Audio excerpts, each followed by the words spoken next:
আজকে সকাল থেকে দেখতেছি যে এই যে দেশের কুখ্যাত একজন হামান মরে গেছে বলে।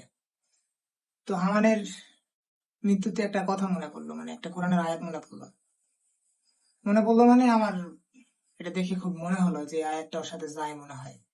আয়াতটা হচ্ছে যে ফি নারি জাহান্নাম খালিদিনা ফিহা উলাইকা হুম শাররুল বারিয়া। এবারে যখন আল্লাহ পাক এই আয়াত অনুযায়ী দেওয়া শুরু করবে না, তখন বুঝতে পারবে যে দুনিয়ার ক্ষমতায় যে বাহাদুরি করছে, এই বাহাদুরির কি যন্ত্রণা।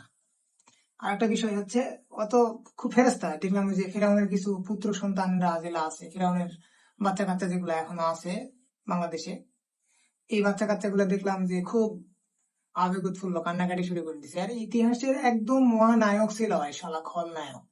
ওই হচ্ছে করেছে কি, ঢাকা বিশ্ববিদ্যালয়ের ওই সময়কার ছাত্র ইসলামী ছাত্র সংঘের যে সভাপতি ছিল আব্দুল মালিক, আব্দুল মালিক মনে হয়, একে ইটা দিয়ে পিটিয়ে মারা ফেলছে, মাথা থাতলা থাতলা করে ফেলছে।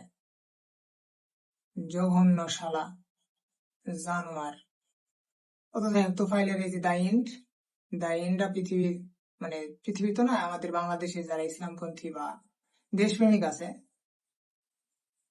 এরা ঘৃণার চোখে দেখবে। আর ফেরাউনের সলপলেরা, ফেরাউনের যে বাচ্চা কাচ্চা আছে, এরা কান্নাকাটির শেষ হবে না।